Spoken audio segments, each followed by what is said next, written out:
சிறுநீரில் இரத்த சிவப்பணுக்கள் இருப்பது சிறுநீர் பாதை இரத்தப்போக்கு ஹெமட்டோரியா எனப்படும். இது ஒரு முக்கியமான மருத்துவ அறிகுறியாகும். இதற்கு முறையான மதிப்பீடு தேவை. நுண்ணோக்கி பரிசோதனையின் போது ஒரு உயர்சக்தி புலத்தில் 3க்கும் மேற்பட்ட இரத்த சிவப்பணுக்கள் இருப்பது இதன் முறையான வரையறையாகும்.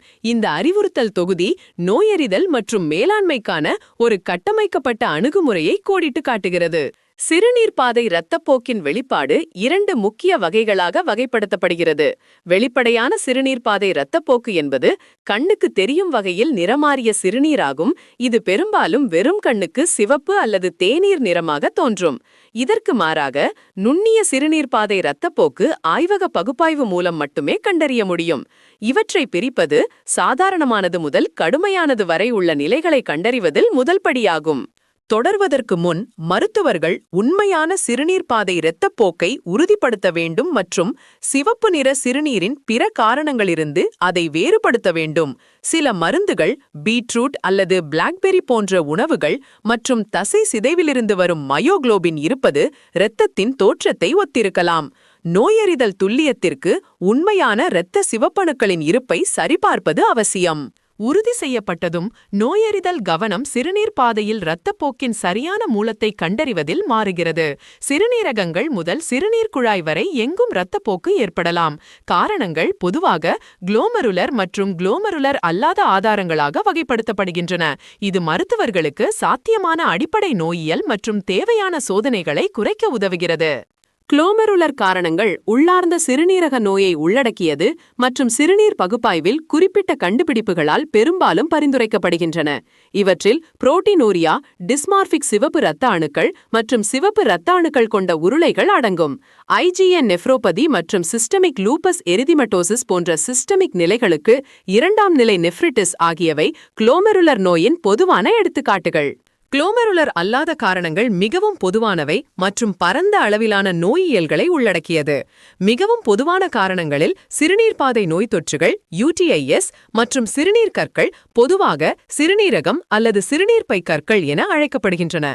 இந்த நிலைமைகள் பெரும்பாலும் கடுமையான அறிகுறிகளுடன் வெளிப்படுகின்றன மற்றும் மதிப்பீட்டின் ஆரம்ப கட்டத்தில் முதன்மை பரிசீலனைகளாகும்.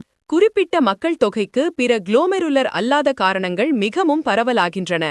50 வயதுக்கு மேற்பட்ட ஆண்களில் தீங்கற்ற புரோஸ்டேட்டிக் ஹைப்பர்பிளாசியா மற்றும் புரோஸ்டேட் புற்றுநோய் ஆகியவை குறிப்பிடத்தக்க கவலைகளாகும். புரோஸ்டேட் சுரப்பியை மதிப்பீடு செய்தல் மற்றும் அடைப்பு சிறுநீர் கழித்தல் அறிகுறிகளை கண்காணித்தல் ஆகியவை சிறுநீர் பாதை இரத்தப்போக்குடன் வரும் வயதான ஆண் நோயாளிகளுக்கான நோயறிதல் கட்டமைப்பின் முக்கிய பகுதி ஆகும். சிறுநீர்ப்பை அல்லது சிறுநீரக புற்றுநோய் போன்ற சிறுநீரக மற்றும் பிறப்புறுப்பு புற்றுநோய்கள் மதிப்பீட்டு செயல்பாட்டில் முதன்மையான கவலையாகும். இது குறிப்பாக குறிப்பிடத்தக்க ஆபத்து காரணிகளை கொண்ட நோயாளிகளுக்கு உண்மையாகிறது, குறிப்பாக புகைப்பிடித்தல் வரலாறு. இந்த அதிக ஆபத்துள்ள நோயாளிகளை முன்கூட்டியே கண்டறிவது உடனடி இமேஜிங் மற்றும் சிறுநீர்ப்பையின் நேரடி காட்சிப்படுத்தல் மூலம் விளைவுகளை மேம்படுத்துவதற்கு முக்கியமானது. தொற்றுகள் மற்றும் கற்களுக்கு அப்பால் பிற காரணிகளும் சிறுநீர் பாதை இரத்தப்போக்கிற்கு வழிவகுக்கும். இவற்றில் உடற்கூறியல் அசாதாரணங்கள், சிறுநீரக அமைப்புக்கு உடல் அதிர்ச்சி அல்லது தீவிர உடற்பயிற்சியின் விளைவாக தற்காலிக சிறுநீர் பாதை இரத்தப்போக்கு ஆகியவை அடங்கும். இந்த காரணங்கள் தீங்கற்றதாகவோ அல்லது தற்காலிகமாகவோ இருந்தாலும் மதிப்பீட்டின் போது அவை மேலும் நாள்பட்ட அல்லது உயிருக்கு ஆபத்தான நிலைமைகளிலிருந்து ஆவணப்படுத்தப்பட்டு வேறுபடுத்தப்பட வேண்டும். நோயறிதல் பாதை விரிவான வரலாறு மற்றும் இடர் அடுக்குதல் மூலம் வழிநடத்தப்படுகிறது. சிறுநீர் பாதை இரத்தப்போக்கின் காலம், அதனுடன் தொடர்புடைய வலி மற்றும் காய்ச்சல் அல்லது விளக்கப்படாத எடை இழப்பு போன்ற சிஸ்டமிக் அறிகுறிகள் ஆகியவற்றில் வரலாறு கவனம் செலுத்த வேண்டும். புகைப்பிடித்தல் வரலாறு மற்றும் இரசாயன வெளிப்பாடுகளுடன் இந்த காரணிகளை புரிந்துகொள்வது அடிப்படை புற்றுநோயின் நிகழ்தகவை தீர்மானிக்க உதவுகிறது. ஒரு முழுமையான உடல் பரிசோதனை நோயாளி வரலாற்றை பூர்த்தி செய்கிறது. மருத்துவர்கள் உயர் இரத்த அழுத்தம், புற எடிமா அல்லது தொட்டுணரக்கூடிய வயிற்று வெகுஜனங்கள் ஆகியவற்றின் அறிகுறிகளை மதிப்பிட வேண்டும். இந்த உடல் கண்டுபிடிப்புகள் குறிப்பிடத்தக்க சிறுநீரக நோய் அல்லது மேம்பட்ட புற்றுநோயை குறிக்கலாம். இது நோயாளியின் அடுத்தடுத்த நோயறிதல் சோதனையின் அவசரம் மற்றும் வகையை பாதிக்கும். முக்கியமான குறிப்புகளை வழங்குகிறது. ஆரம்ப கண்டுபிடிப்புகள் மற்றும் சிறுநீர் பகுப்பாய்வின் அடிப்படையில் நோயாளிகள் புற்றுநோய்க்கான அவர்களின் இடருக்கேற்ப அடுக்குதல் செய்யப்படுகிறார்கள்.